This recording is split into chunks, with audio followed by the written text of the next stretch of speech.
dia, gente. Uma alegria estar aqui com vocês, nesta casa que o coração acompanha desde quando começou. Há muito tempo, né? E a nossa relação com os amigos aqui de Divinópolis, de um jeito ou outro, a gente está sempre participando, trocando experiências, crescendo junto. Eu pedi para deixar o banco aqui, que se a perna reclamar, eu vou pedir licença a vocês para sentar aqui, senão eu vou em pé, prossigo com vocês. Muito bem, o tema que nos é proposto é um tema que merece, acima de tudo, a reflexão da caridade. Vou começar quase que do lado contrário. E eu não teria como começar falando sobre isso sem contar para vocês um fato que me aconteceu diante ou junto ao nosso querido Chico, numa época em que a gente estava lá em Uberaba e estávamos à mesa de reunião, o Chico psicografando naquela época com muita intensidade, e havia uma pessoa que estava à mesa ao lado da gente. Ela saiu um pouquinho, voltava com um cheiro de cigarro, tornava a sentar. Daí a pouquinho ela tornava a levantar e ia lá fora. Voltava novamente com um cheiro de cigarro e se assentava à mesa que o Chico, ali na cabeceira, estava psicografando. E eu comecei, na minha ignorância, eu comecei a ficar impaciente. E eu pensava assim, meu Deus, que desrespeito estar na mesa em que o nosso querido Chico psicografa. É uma honra muito grande para todos nós sairmos daqui, lá fora e voltar, pode ser uma necessidade, um banheiro, uma coisa assim.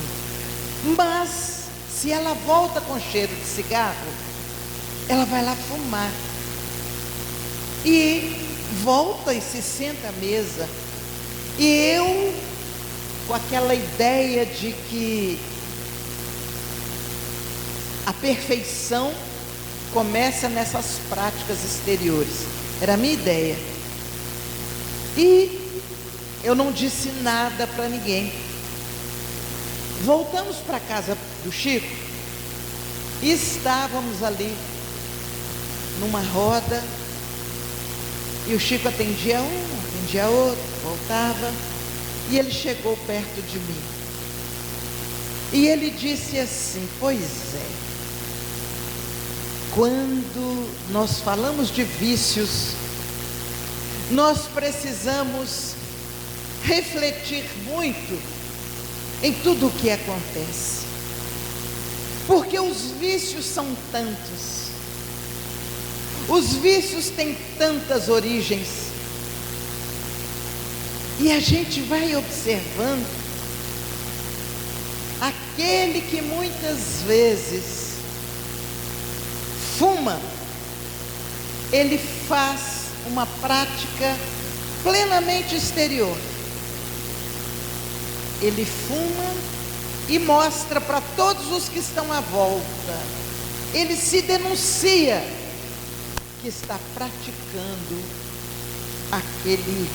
aquela necessidade. E aí vem a pancada na minha cabeça. Ele disse: o pior são alguns vícios que nós não identificamos, que nós olhamos para a pessoa e ela está com uma aparência de tranquilidade, mas ela não percebe que ela traz o vício de observar e criticar o outro diante das necessidades e fraquezas do outro. Eu tive uma vontade naquele momento de furar um buraco na minha frente, assim, sumir, para ninguém me ver, de vergonha.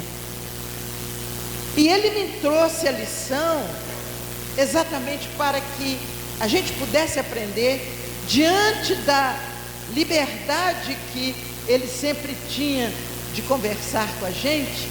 Ele me dava uma sacudida na minha postura íntima, de não observar ou não julgar o outro pela minha observação, porque afinal de contas eu não sabia os motivos, eu não sabia a necessidade e não imaginava o esforço que ela tinha feito para sair da cidade dela e chegar até o Uberaba. Não quer dizer que ali o Chico estivesse apoiando e aplaudindo a prática, mas ele estava plenamente consciente e compreensivo em relação à necessidade daquele espírito que estava ali, que mesmo na fraqueza, usando o fumo, estava ali em busca do aprendizado, da boa relação, da necessidade. Eu nunca mais esqueci isso, mas eu ainda continuei achando que questão de vício é uma questão da pessoa ter vontade e da pessoa se libertar. Aí, em uma determinada época, eu saio de Belo Horizonte, dirigindo, e vou lá em São Paulo, Taubaté. E o caminho mais fácil para mim era passar pela serra, ali no Piranguinho. Alguns aqui conhecem. O Piranguinho tem algo inesquecível para quem gosta.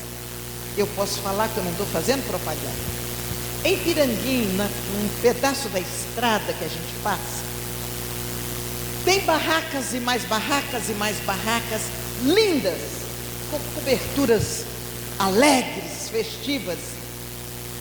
Aquelas barracas tem uns tijolinhos em cima delas assim, de oferta. Aqueles tijolinhos são pé de moleque. Pé de moleque mais ou menos do tamanho, para nós aqui, rapadura. Aqueles pé de moleque. E eu estava num processo de não comer doce, porque afinal eu precisava emagrecer, não estava comendo doce. Aí eu fui passando devagar e olhava. Primeiro eu parei para saber o que era. Ah, pé de moleque? Não, eu adoro, mas não, vamos embora. Não posso comer, não vou comer. Mas eu andava e olhava. Eu andava e olhava. E a minha boca enchia d'água. Eu falei, não. Aí eu fiz de vítima. Aí eu estou sozinha. Puxa vida, não custa nada. Eu vou comprar só um. Eu compro um, não, eu compro dois. Porque eu posso dar para alguém lá em Belo Horizonte. E aí, eu tiro só um pedacinho, só para provar. E eu vou aqui na estrada dirigindo. E eu vou, de vez em quando eu dou uma beliscadinha. Tá. De repente eu comprei e fui, comecei a dirigir. Nossa, mas está tão cheiroso. Deixa eu ver. Tirei um pedacinho e comi. Ai, meu Deus, que delícia. Ai, aí só mais um pedacinho.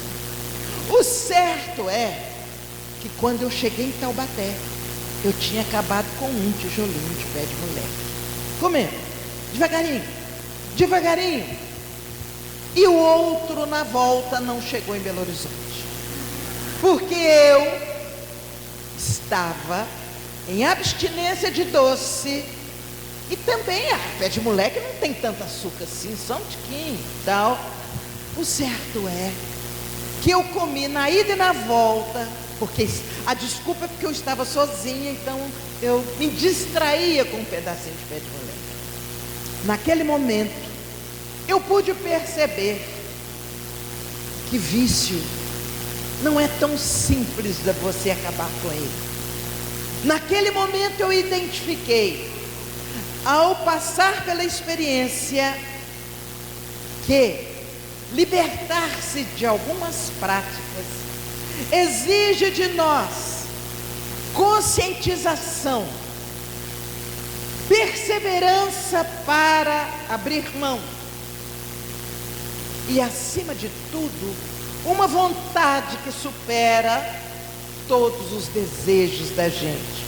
Então, somando a história do pé de moleque de Piranguinho, que eu nunca vi pé de moleque como aquele em outro lugar, somando a história do pé de moleque de Piranguinho com a pessoa na reunião do Chico, que ele me deu aquela lição com todo amor, eu comecei a olhar para os vícios. Tentei começar a olhar com o olhar da caridade. É muito fácil nós olharmos o outro, observarmos seus vícios e achar que ele deveria se libertar. Mas quando a situação é conosco, nós encontramos as maiores justificativas para continuar fazendo o que não deveríamos estar fazendo.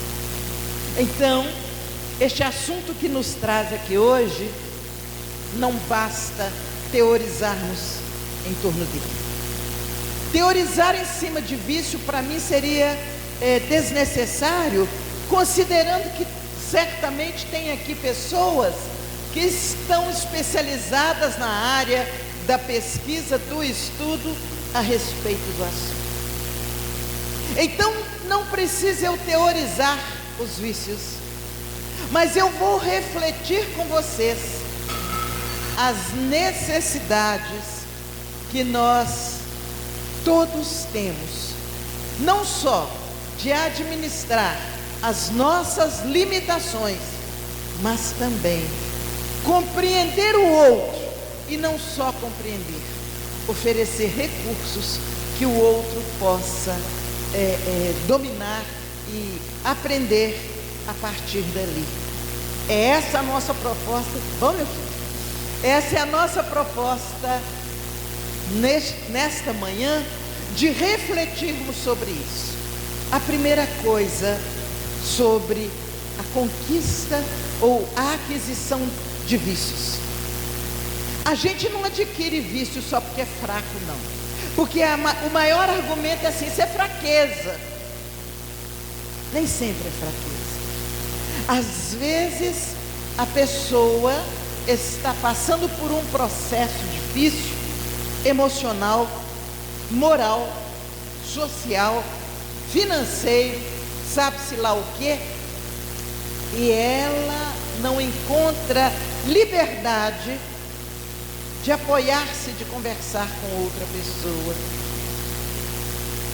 e ela encontra no uso ou do cigarro ou de qualquer outro vício, ela encontra a desculpa para começar a praticar. Não foi só uma fraqueza. Eu acho que às vezes a palavra fraqueza fica muito quase vulgar diante daquilo que a pessoa adquiriu, mas muitas vezes é uma espécie de bengala que a pessoa utiliza para poder continuar caminhando. Vamos pensar nessa bengala. Essa bengala, ela dá a impressão para nós que nos sustenta, mas na verdade ela nos estimula a uma dificuldade muito grande. E essa prática, ela está associada ou confrontada com a nossa necessidade espiritual. Para nós espíritas, é muito fácil nós ouvirmos alguém falar: não pode fumar, não deve fumar. Por enquanto eu estou falando no cigarro, a gente vai chegar em alguma outra prática. Não deve fumar. Aí eu convivi com uma pessoa no grupo espírita, anos, eu não sabia que ela fumava. Ela carregava tanta bala de hortelã, menta e mais não sei o que quando ela se aproximava de nós, ela fazia os usos daqueles elementos, e eu achava tão natural o espírita não fumar, que eu nunca poderia imaginar. Até que um dia, por nós numa viagem, ela chegou com cheiro de cigarro na mão. Ela tinha se afastado um pouco, aí eu comecei a observar a luta dela, não para superar, mas para esconder dos companheiros a sua prática. Olha os recursos da cabeça. Ela não lutava para superar, ela lutava para esconder. Ela gastava mais energia para esconder da gente do que a luta para superar, para contornar aquela prática. E o que nós vamos vendo, aí começa a entrar, nós vamos caminhar paralelo com isso, com o conhecimento. Nós vamos começar a observar que aquele médium, que seja em qual circunstância ele atue, na medida que ele usa algum elemento na área da viciação, ele não está prejudicando a ele como um ser humano.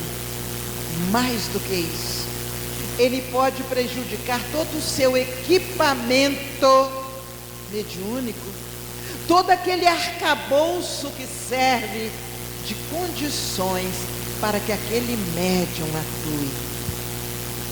Ele vai aos poucos deteriorando os canais de comunicação através do corpo, do perispírito, principalmente se ele é um médium mais aliás, todo tipo de médium, mas aquele que atua mais como efeito físico, ou se é um médium intuitivo que capta orientações, é como se ele conseguisse, com aquela prática, ele ir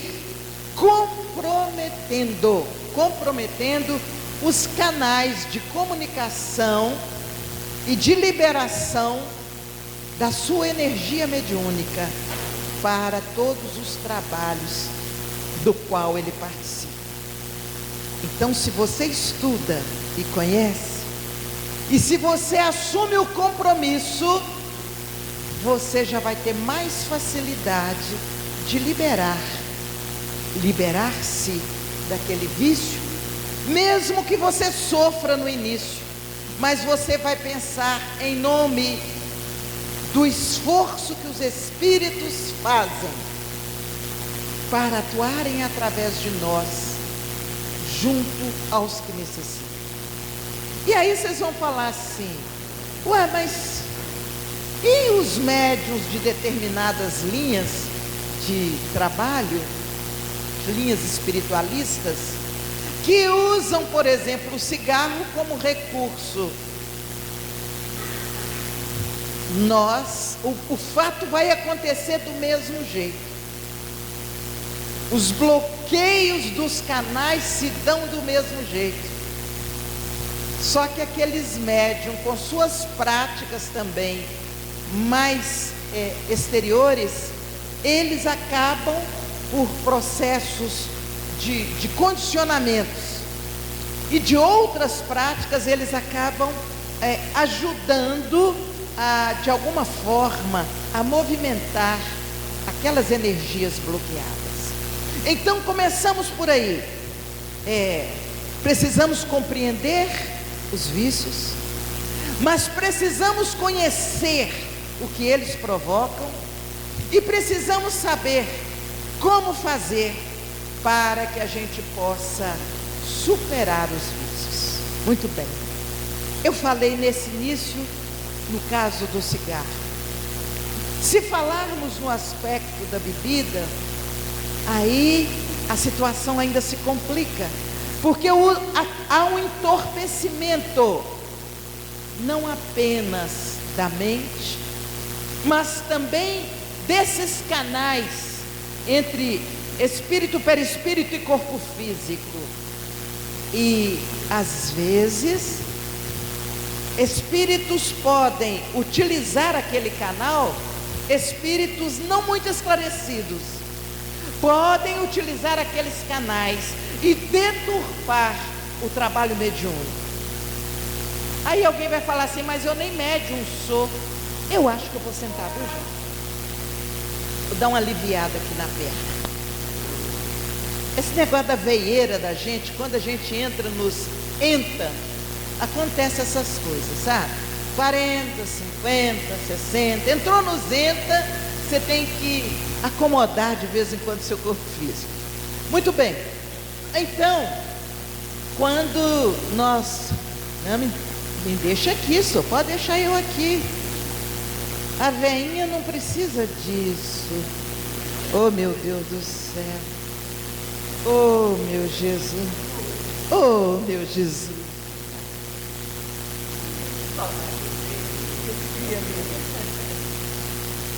Bom, vamos valorizar, né? É isso. Obrigada. Pronto. Ficou melhor. Muito bem, gente.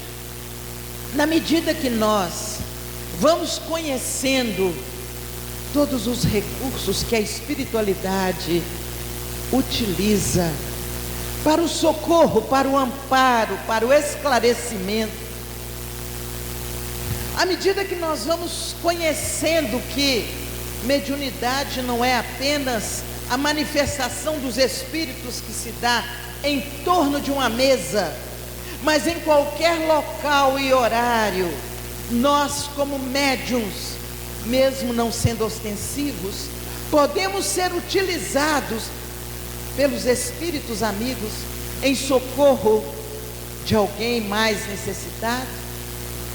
Na medida que isso acontece, nosso compromisso aumenta, nossa responsabilidade se consolida e nós passamos a ser instrumento dos amigos espirituais, nos colocando à disposição deles em qualquer circunstância.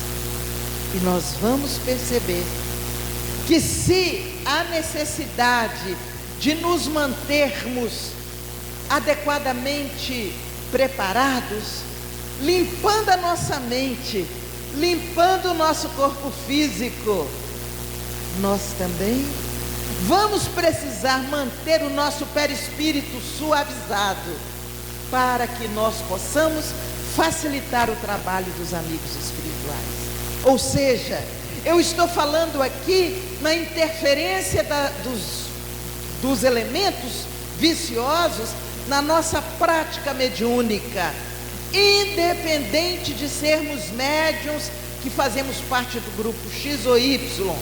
Eu estou partindo daquela informação que o livro dos médiuns nos dá, que todos somos médiuns em maior ou menor grau, e que, portanto, nós precisamos, por conscientização, estarmos adequadamente preparados. Ainda dentro disso, do médium se manter preparado, eu me lembro uma vez, saí de madrugadinha de Belo Horizonte para ir a Uberaba estar com o Chico. Estava com o carro cheio e paramos, já chegando em Uberaba, antes de chegar na casa do Chico, nós paramos num restaurante para comer e dali nós seguirmos. E quando nós chegamos naquele restaurante, tinha de tudo. Vocês já viram que o meu grande vício é na comida, né? Tinha de tudo, aquelas coisas do interior que a gente não come no dia a dia porque está correndo. A costelinha, eu não vou nem citar, porque senão vocês vão ter fome e falar que fui eu que falei. Não vou falar. Mas vocês podem imaginar o que eu via.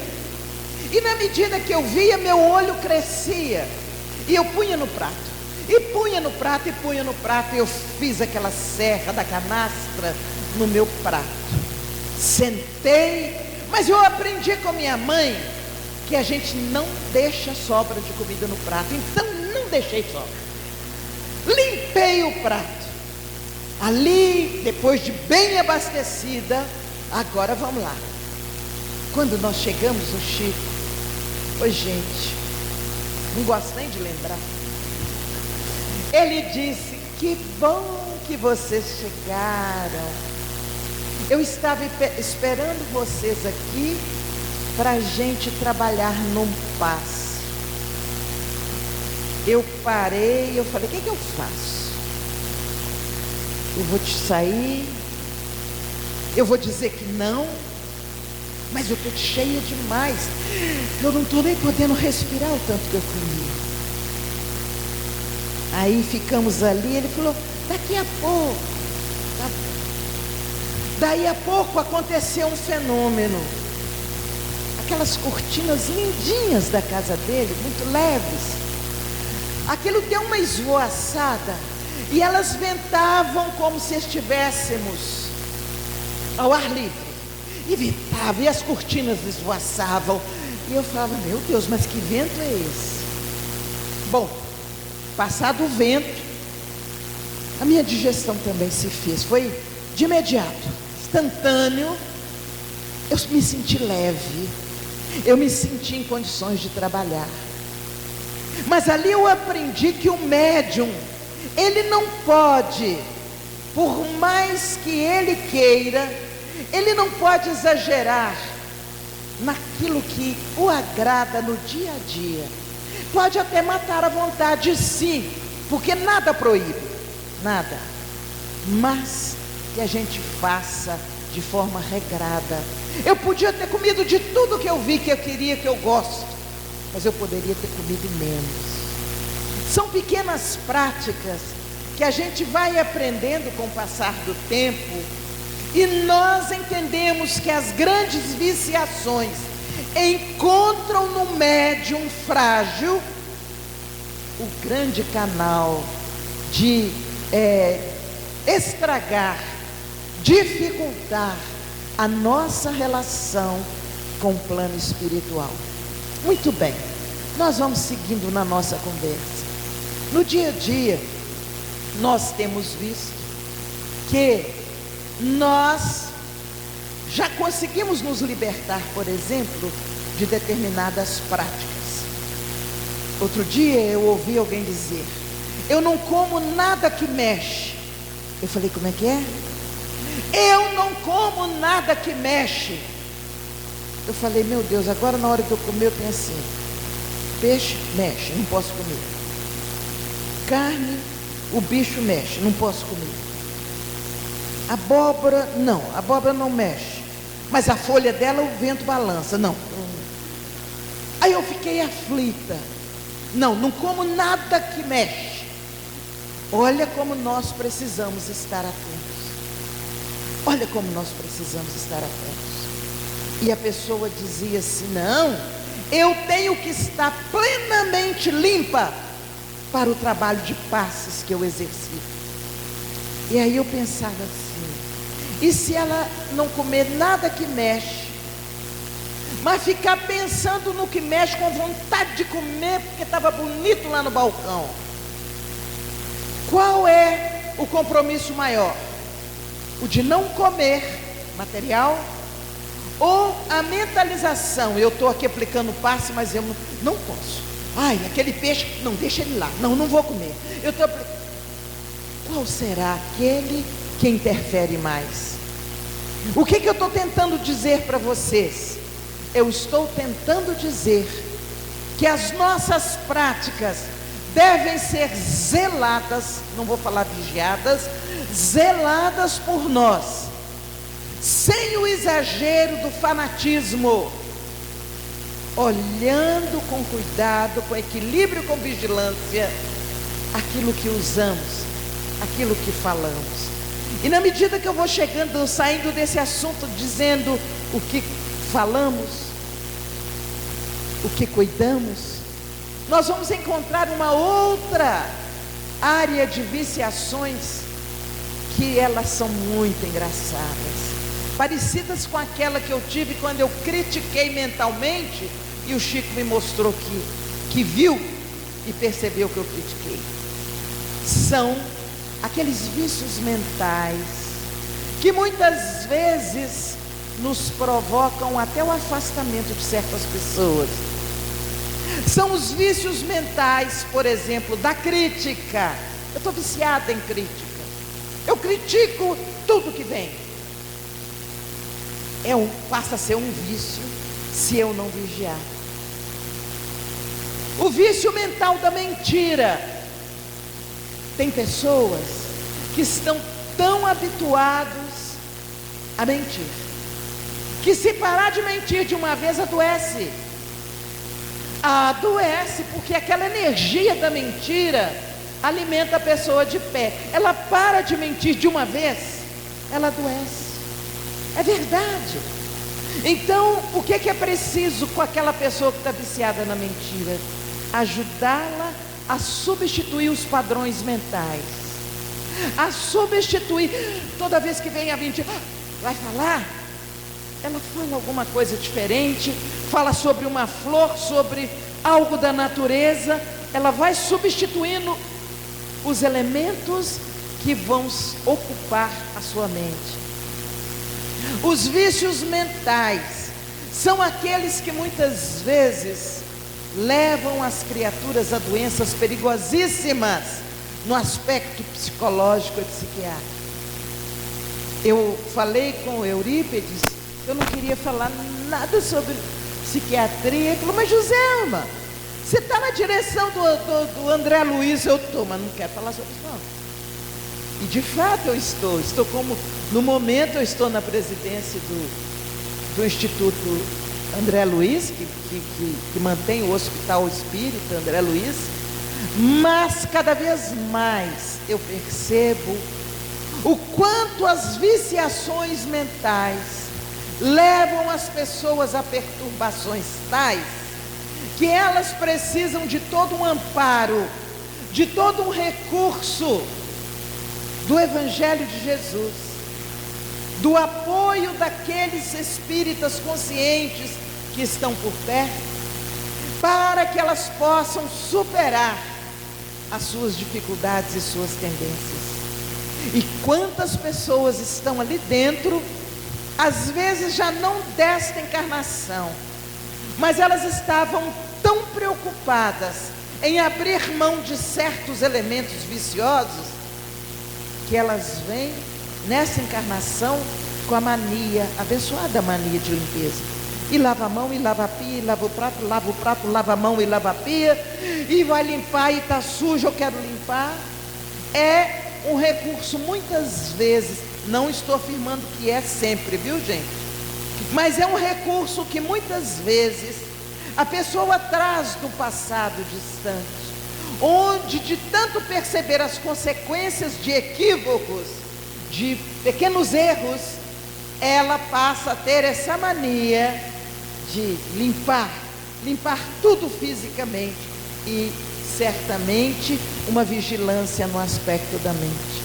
Então, as viciações mentais, elas trazem para todos nós processos da nossa relação, aqueles que muitas vezes são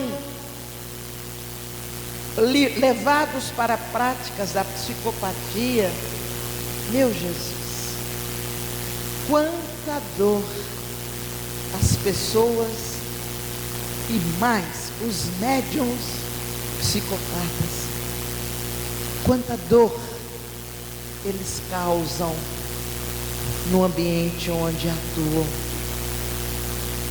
Hoje a psicopatia é muito mais conhecida por nós, graças à divulgação dos meios de comunicação, através de livros, através de novela, através de peças teatrais.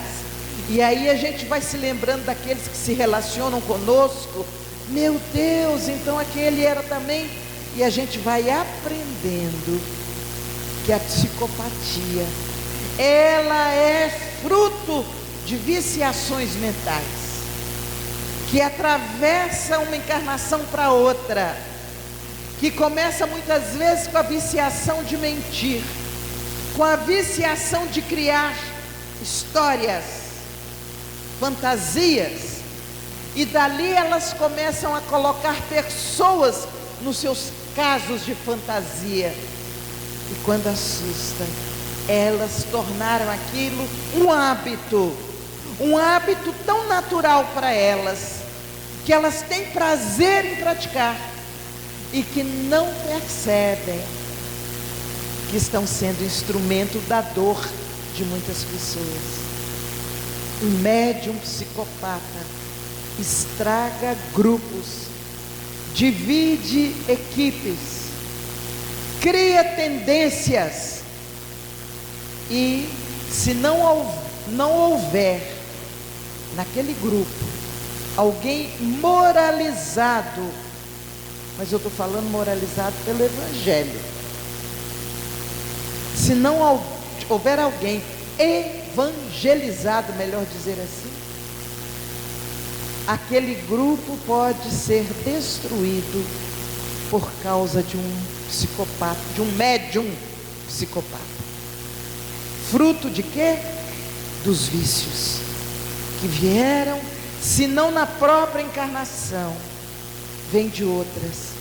E aí o grande erro, o grande equívoco de cada um de nós que convivemos com essas criaturas, sabe qual é? O nosso entusiasmo, porque geralmente o psicopata, ele tem uma capacidade de granjear simpatia e uma roda de pessoas que o acham lindo, maravilhoso e apoiam. E a gente, pela nossa distração nos nossos grupos, nós criamos aquele grupo da palminha, grupo do claque, que bate palma para o médium, que é um psicopata, às vezes, em potencial. Às vezes ele ainda não é um médium, um psicopata ostensivo. Mas nós, com o nosso comportamento, e o outro grupo que não cai naquele entusiasmo, em vez de buscar Jesus e o Evangelho, o outro grupo busca oposição. E aí as casas são levadas, as casas são levadas para um processo de desfazimento. Então, gente, olha o que o vício pode fazer. O vício não atua só numa encarnação. As consequências do vício, porque enraiza na prática, aquilo cria marcas no perispírito, e na outra encarnação, aquele vício vai trazer consequências graves para aqueles que convivem com aquele médium. Então, olha a responsabilidade de todos nós, médiuns, diante da nossa relação. E a gente vai caminhando por isso. Na verdade, eu estou fazendo uma coxa de retalhos com vocês, fazendo vocês pensarem uma coisinha de cada coisa, sabe? Aí, na medida que nós vamos com o nosso comportamento estimulando determinadas situações nos que estão no grupo se relacionando, nós podemos ser aqueles que estimulam os vícios dentro do grupo espírita. E se tivermos permissão de Deus, pode ser que a gente tenha uma outra oportunidade reencarnatória para poder envolver com o Evangelho, com o amor, com a caridade, aqueles que caíram na viciação, ou pelo meu incentivo, ou pela minha indiferença, ou pela minha crítica ostensiva.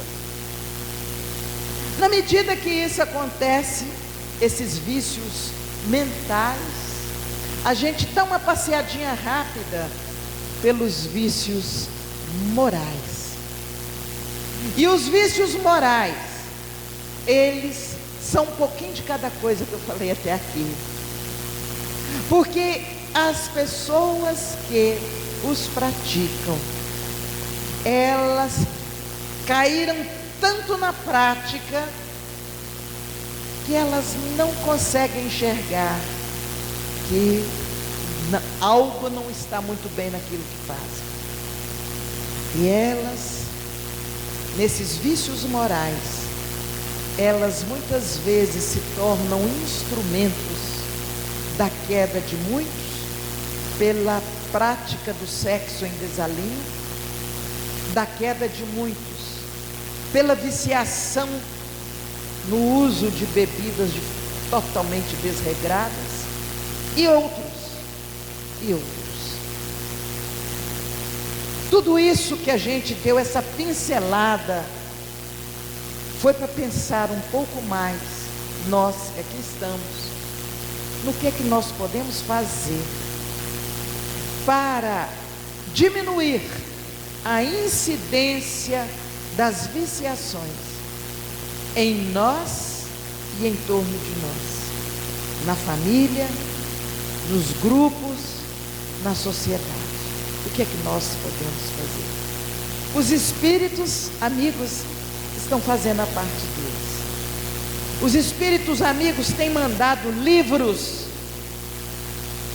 de uma maneira clara, inquestionáveis a respeito do assunto. Se nós lermos com atenção esses livros, desde a leitura nós já começamos a ajudar, porque nós nunca fazemos a leitura sós. Nós temos sempre companhias espirituais que leem junto conosco. Então nós já podemos, na prática da leitura, já começar a ajudar na educação de espíritos que estão ainda indecisos, inseguros ou condicionados. Dessa leitura abençoada, desses livros que nos chegam e de outras práticas que os espíritos recomendam, nós vamos ver na casa espírita recursos abençoados para ajudar as pessoas no processo vicioso. Desde o trabalho. Agora tem grupos que falam assim: não, aqui a gente não trabalha não. Mas como não? Aqui a gente só estuda. Tá, então faz do estudo também um trabalho, pelo amor de Deus. Vamos criar rotina no estudo de tal forma que ele se transforme em trabalho também, mas que resgata.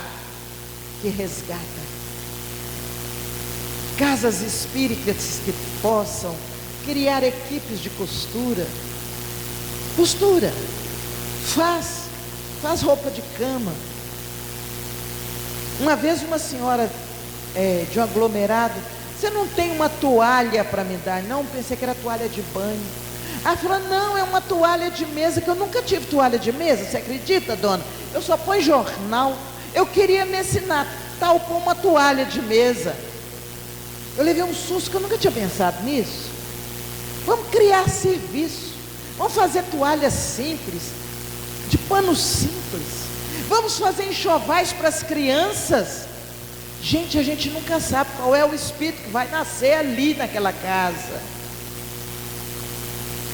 Pode ser um espírito comprometido, altamente comprometido com o bem, mas pode ser um espírito altamente comprometido com o mal. Então vamos estimular a produção, por exemplo, de enxovais na nossa casa espírita. Simplesmente não é para ocupar o tempo, mas para que aquele que renasce, ele tenha na memória perispiritual a lembrança de que faz bem fazer o bem. Eu fui agasalhado por umas peças de roupa que alguém lá de um grupo fez, e eu fui agasalhado. Olha, gente, quanto trabalho abençoado nós não podemos fazer na nossa casa espírita. E enquanto isso, nós quebramos a prática viciosa nossa, dos encarnados, e aliviamos para os espíritos que vão reencarnar com condições ainda de carência nessa área.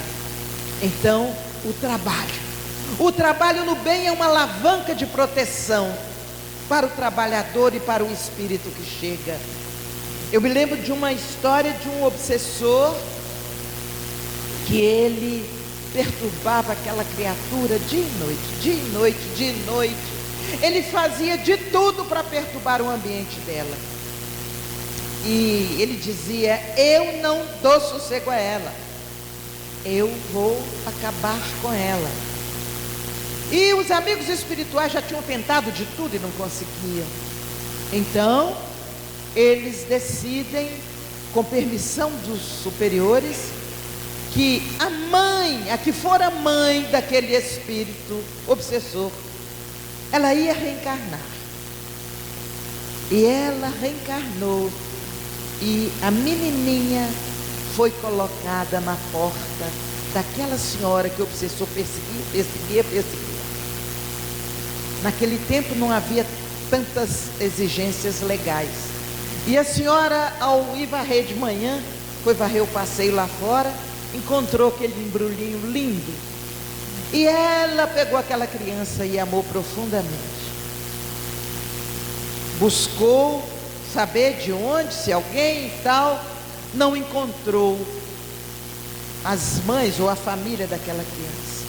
E ela aconchegou aquele bebê ao colo e ficou com aquela criança. E os amigos espirituais conseguem pegar o obsessor para um diálogo. E ele: vocês não conseguem? Ela me deve. E tá certo, ela te deve. Mas veja bem, ela tem qualidades? Nada, tem qualidades não. Isso tudo é fingimento nela. Olha, você reparou aquele bebê que ela pegou? Nada, é porque ela não tem o que fazer. Eu vou acabar com ela e com aquele bebê. Eu acho, disse um dos amigos espirituais, que você não vai acabar com o bebê quando você souber quem é. E num determinado momento de sono do bebê e um momento de oração daquela senhora, eles promovem a expansão do espírito que estava ali agasalhado no corpinho, e aquele corpo em expansão energética, ele vai tomando a forma daquela que era sua mãe. O obsessor começou, eu não gosto de chamá-los de obsessor, eu prefiro chamar de equivocado, mas vocês estão me entendendo. Ele começa a chorar e se emociona. A partir dali, eles fazem com que o espírito mãe retome a sua condição junto ao bebê, ao corpo que ali está. E ele disse: agora que eu achei minha mãe, eu quero ajudar a cuidar dela. Mas você não pode, você não falou que quer matá-la? Como é que você vai ajudar a cuidar? Não, eu prometo, eu não vou mais matá-la. Eu quero ficar perto de minha mãe. Muito bem. Das práticas obsessivas dele, ali mesmo, ele começou a ter uma prática, é claro, não virou espírito de santidade, de pura luz, não. Mas ele começou, igual criança que quer ajudar a cuidar do bebê e não sabe, e fica por ali, ele começou, cuidado por outros espíritos, ele começou ali, no trabalho do bem, a retomar a lucidez do amor e da caridade. E deixou de perseguir a senhora. Ou seja, o bem faz bem em qualquer época. Aquele enxoval que eu estou fazendo pode ser para agasalhar um espírito que foi um obsessor meu, e ele está recebendo agora o agasalho por seu corpo que ele vai utilizar, que eu fiz com todo o amor. O amor, por isso Jesus disse, cobre a multidão de pecados. E nas viciações não tem outro caminho. Falei na caridade, no trabalho, mas a caridade já pertinho do trabalho.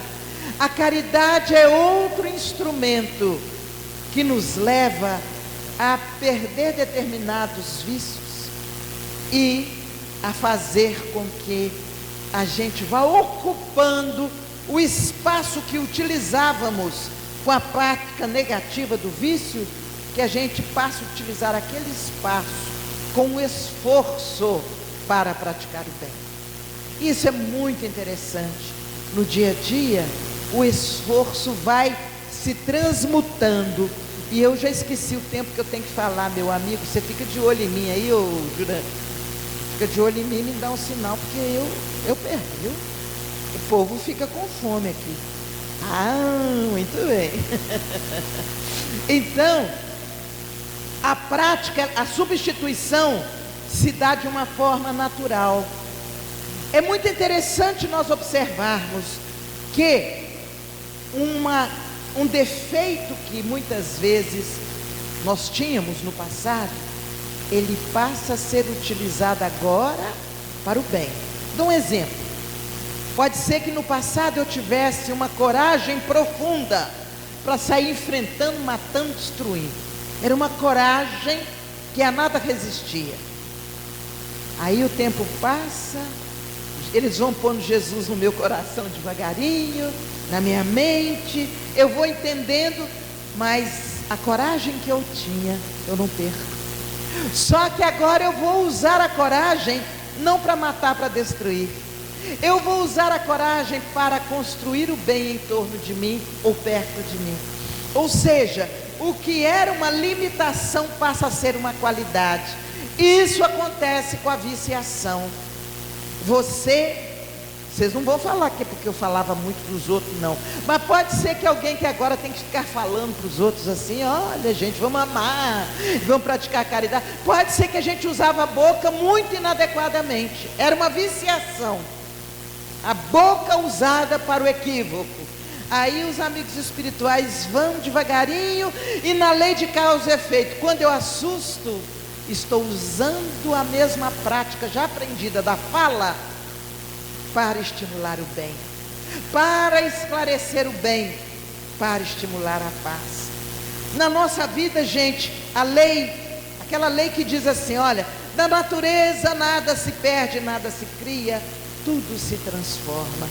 As nossas práticas negativas, elas vão se transformando em práticas de luz, através da caridade, através do amor, através da conscientização e, acima de tudo, através do estudo.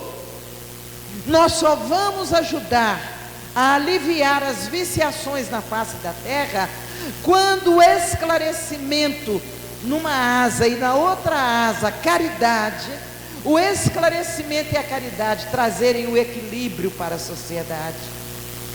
O esclarecimento dos princípios da doutrina espírita, o esclarecimento das leis naturais, e nós vamos aprendendo que tudo tem uma razão de ser, e que nada acontece sem a permissão de Deus. Então, na medida que eu vou aprendendo a respeitar os atos que eu pratico, porque se tudo tem uma razão de ser, eu hei de ser agora instrumento para o bem, e nós vamos praticando. E do outro lado, a prática da caridade no sentido de compreender, no sentido de tolerar as dificuldades do outro, no sentido de sermos cada vez mais humildes, no sentido de aprendermos a cumprir os compromissos com amor, com tolerância, com paciência. Amigos, não é difícil nós lidarmos com os equívocos, com os vícios e irmos transformando. Alguém vai dizer assim: ah, eu queria que ela tivesse falado sobre o filho que eu tenho e que usa lá a droga X, que fica lá, deixa a casa toda suja, cai no chão e me dá o maior trabalho, vomita, suja tudo. Ela não falou nada sobre isso. A doutrina espírita nos ensina que cada um é responsabilizado pelo grupo que está em seu derredor. E às vezes, aquele filho, entre aspas, problema, um filho problema, que eu não gosto dessa expressão, por isso eu pus entre aspas, ele precisa de paz, solução. Todo problema tem que ter solução. Então o filho difícil, ele vai ter um pai solução. E o pai solução somos nós. E eles estão conosco porque foi confiado a nós. Eles poderiam ter nascido em outra família, mas confiaram que nós teríamos recursos para abrigar conosco esses espíritos que ainda são portadores de viciações. Sabe qual o primeiro recurso? Oração e amor. Amor e oração. Humildade, paciência, tolerância. E eles haverão de a cada passo serem tocados, serem envolvidos pelo amor do pai, da mãe, solução que Deus ofereceu para eles. Nada acontece sem a permissão de Deus, e tudo tem uma razão de ser. Busquemos os recursos da medicina, da psicologia, mas façamos a nossa parte. Amor, caridade, paciência e tolerância. E se vocês forem lá para o Hospital André Luiz, pode deixar que eu vou visitar vocês lá nos quartos e pedir a Deus para pedir a Deus para pacificar vocês. Estamos lá por um período como diretor-presidente, mas contando para valer com os espíritas. Gente, nós temos quase 300 voluntários espíritas que, distribuídos manhã, tarde e noite, eles fazem o culto nos espaços, aplicam passes, fazem suas leituras e nos ajudam a manter o ambiente mais suavizado. Na verdade, por isso eu não quis. Quando ele falou, eu falei, não vou falar nessas coisas, porque eu não sei dessas coisas. Roberto Lúcio já deve ter vindo aqui, falou tudo que ele sabia, né? Mas o que eu sei falar, um tiquinho só que eu sei falar, é sobre as coisas do coração, as coisas da caridade, que podem nos ajudar a superar os desafios dos vícios e nos colocar de pé para superá-los e ajudar os que estão conosco a superar também. Deus abençoe vocês. Parabéns, Eurípides, que fez esse trabalho. Parabéns à equipe que assumiu a responsabilidade junto com ele, né? De estar com vocês, fazendo, com todos nós, dando chance da gente trabalhar, dando chance de refletir, dando chance de estudar. Deus te abençoe, meu filho.